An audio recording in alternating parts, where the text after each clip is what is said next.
Hello students, how are you? Hope you are well by the grace of Almighty. Hope everything is running fine. Your health is also well. Your study is also going fine. Your guardians are also well.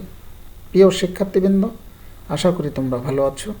তোমাদের লেখাপড়া সুন্দরভাবে এগিয়ে যাচ্ছে। আশা করি তোমাদের অন্যান্য সব কিছু ভালো চলছে। তোমাদের অভিভাবকবৃন্দ ভালো আছেন। বার্ষিক পরীক্ষা সামনে এসে গেছে। সবার মনে ভয় করছে বা প্রশ্ন আছে যে আনসিন কম্প্রিহেনশন বা প্যাসেজটি কী হবে বা কঠিন হবে কি না। তাহলে তোমরা যদি এই ক্লাসগুলো সুন্দরভাবে প্র্যাকটিস করো এবং ক্লাসে ও ভালোভাবে মনোযোগী হও, তবে তোমাদের এই ভয় কেটে যাবে এবং তোমাদের পরীক্ষা ভালো হবে। তাহলে আজকের আলোচ্য বিষয় নতুন একটি আনসিন। সে আনসিনটা খুব সুন্দর আকর্ষণীয় একটি ঘটনা, যে ঘটনাটি তোমরা শুনবে প্রথমে বাংলা এবং প্রথমে ইংরাজি এবং পরে বাংলা। তাহলে আর দেরি না করে আলোচনা শুরু করি। Once upon A time there was a farmer. একদা এক কৃষক ছিল। He had a wonderful pet goose. তার একটি আশ্চর্য রকমের পোষা রাজহংস ছিল। Every morning she laid a golden egg. প্রতিদিন সকালে সে একটি স্বর্ণের ডিম পারত। The farmer use to sell the golden egg to the market. কৃষক প্রতিদিন বাজারে এই স্বর্ণের ডিমটি বিক্রি করত। He became rich. সে ধনী হয়ে গিয়েছিল। But by this time the man became very greedy. কিন্তু এই সময় তিনি বেশ লোভী হয়ে গেল। হি wanted to have all the eggs at a time. তিনি চেয়েছিলেন যে সব ডিমগুলো একসঙ্গে পেতে। হি থট, তিনি চিন্তা করেছিলেন, ইফ হি কাট দ্য গোস, যদি তিনি এই রাজহংসটি কেটে ফেললেন, he would get all the eggs at a time, তিনি একসঙ্গে সব ডিমগুলো পাবেন। And he would be rich overnight, তিনি রাতারাতি ধনী হয়ে যাবেন। So he cut the belly of the goose with sharp knife. তাই তিনি ধারালো একটি ছুরি দিয়ে গোস বা রাজহংসের পেট কাটলেন। বাট অ্যালাস, কিন্তু হায়, there was no egg in it, কিন্তু রাজহংসের পেটে কোনো ডিম ছিল না। The farmer was unhappy and remained poor. Farmer বা কৃষক অসুখী হলো এবং বা অখুশি হলো এবং রিমাইন্ড পোর, আবার গরিব হয়ে গেল। এই যে একটি আনসিন প্যাসেজ আমরা বা কম্প্রিহেনশন পড়েছি, এর থেকে আমাদের নাম্বার 5, 6, 7, 8 কয়েকটি প্রশ্নের আনসার দিতে হবে। যাই হোক, আমরা শুরু করি। নাম্বার 5-এ আছে বক্সে কিছু ওয়ার্ড থাকবে, এই ওয়ার্ডগুলো দিয়ে শূন্যস্থান পূরণ করতে হবে। এখন দেখি, fill in the gap with the best word from the box. Find the information in the story. There are extra words which you need not use. বক্সে কী কী ওয়ার্ড আছে? Gave, late, decided, poor, have, foolish, rich, passion. এতে কি আছে? The farmer wanted to get all the eggs at a time.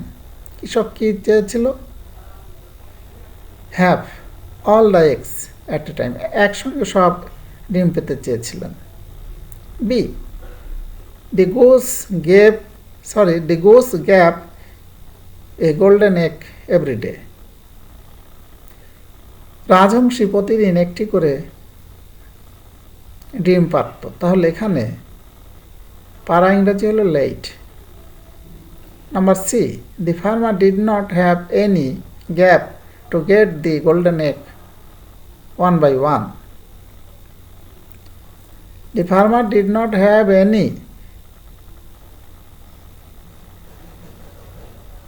The farmer did not have any gap to get the golden eggs one by one. ফার্মারের কি ছিল না? ফার্মারের কোনো patience ছিল না, ধৈর্য ছিল না যে সে একদিনে সব পেতে চেয়েছিল। তাহলে তার কি ছিল না? প্যাশেন্ট। প্যাশেন্ট মানে ধৈর্য। তাহলে নাম্বার সির অ্যান্সার হবে patient. Number D, they remain gap as they were poor. যেহেতু তিনি দিয়ে রিমাইন্ড পোর, এখানে পোর হবে নাম্বার ডিতে, অ্যাজ দে ওয়ার বিফোর। সেই কৃষক আবার গরিব হয়ে গেল যেমন ছিল আগে। E, the farmer wanted to become gap overnight. এই কৃষক রাতারাতি বড় লোক হতে চেয়েছিলেন। তাহলে এখানে গ্যাপে হবে টু বিকাম রিচ। তাহলে আমরা শূন্যস্থান সুন্দরভাবে শেষ করেছি। এবার আছে আমাদের নাম্বার 6-এ, true or false. Write true or false. If false give the correct answer. A, the farmer had a pet dog. কৃষকটির একটি পোষা কুকুর ছিল। False. B, the goose laid a silver egg every day. False. C, the farmer got much money by selling eggs. True. D, there are lots of eggs in its belly. False. Number E, he sold a goose. False. Number F, he wanted to have all the eggs at a time. সে একেবারে সবগুলো ডিম পেতে চাইল। True. তাহলে আমরা খুব সুন্দরভাবে এই প্রশ্নের এই ট্রু অর ফলস এইগুলো আমরা অ্যান্সার করেছি। যদি অন্য ধরনের কোনো ট্রু ফলস থাকে তাহলে সেগুলো আমাদের করতে হবে। এখন আমরা আসি, কিছু প্রশ্ন আছে, সেই প্রশ্নের অ্যান্সারগুলো আমাদের সঠিকভাবে দিতে হবে। What type of egg did the goose lay every day. কী ধরনের ডিম পারত? স্বর্ণের ডিম। তাহলে the goose laid a golden egg every day. B, what made the farmer kill the goose. The greediness লোভ to race very quickly made the farmer to kill the goose. Number C, what was the wrong thinking with the farmer? The wrong thinking with the farmer was that the goose must have many golden eggs in its stomach and that its stomach was made of gold. Number D, what did the farmer do to be rich quickly? Farmer বড়লোক হওয়ার জন্য কি করেছিল? The farmer cut the belly of the goose to become rich quickly. Number E, when was the farmer unhappy? কখন কৃষক অসুখী হলো? The farmer was unhappy when he saw that there were no eggs inside the belly of the goose. তাহলে এই ধরনের প্রশ্ন বা অন্য ধরনের প্রশ্ন থাকতে পারে, সেই প্রশ্নের অ্যান্সারগুলো আমাদের দিতে হবে। এখন আমাদের একটি চিঠি লিখতে হবে। মনে করো ইউ আর এ বয়, তুমি একজন ছেলে বা তোমার নাম যাই হোক, তোমার living at Faridpur. Your friend, মনে করো তোমার ফ্রেন্ডের নাম Suman, lives at Satkhira. He wanted to know if you have a pet animal of your own. Now write a letter in your friend telling him about the pet animal. তোমার নাম যাই হোক বা তোমার বন্ধু যেই হোক, তুমি চিঠিটা লিখবে এভাবে। প্রথমে তোমার অ্যাড্রেস দিতে হবে উপরে, তারপর ডেট দিতে হবে, তারপরে তুমি লিখতে পারো, ধরো dear Joy, hope you are well by the grace of almighty. In your letter you wanted to know about my pet animal. Now listen, I have a pet cat. Its name is Pussy. It's white in color. It is very dear to me. He eats some selective food items.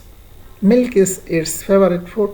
It stays beside me whenever it can. It sleeps much even at daytime. It is very lazy animal. I love my pet animal very much. It is one of my best companions. No more today. Convey my regards to all. Your loving friend Suman. তাহলে এভাবে একটি চিঠি সুন্দরভাবে লিখবে। এই চিঠিটি তোমাদের 10 মার্কের পর থাকবে, তাই চিঠিটি লেখা খুবই সুন্দর হতে হবে যাতে বেশি মার্ক পাও। এছাড়াও তোমাদের এরপরে আরেকটি WS কোশ্চেন থাকবে। এই WS কোশ্চেনে 5 মার্ক।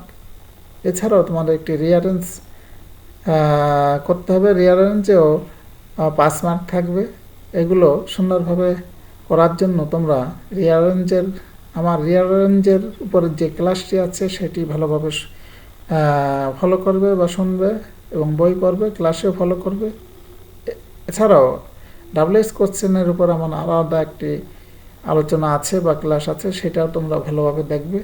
তাহলে তোমাদের পরীক্ষার ভালো রেজাল্ট করবে এবং তোমাদের আনসিন ভিত্তি চলে যাওয়ার জন্য তোমরা এই মডেলগুলো ভালোভাবে প্র্যাকটিস করবে। তোমাদের আরও শুভেচ্ছা ও স্বাগতম জানিয়ে আজকের মতো পাঠ শেষ করি।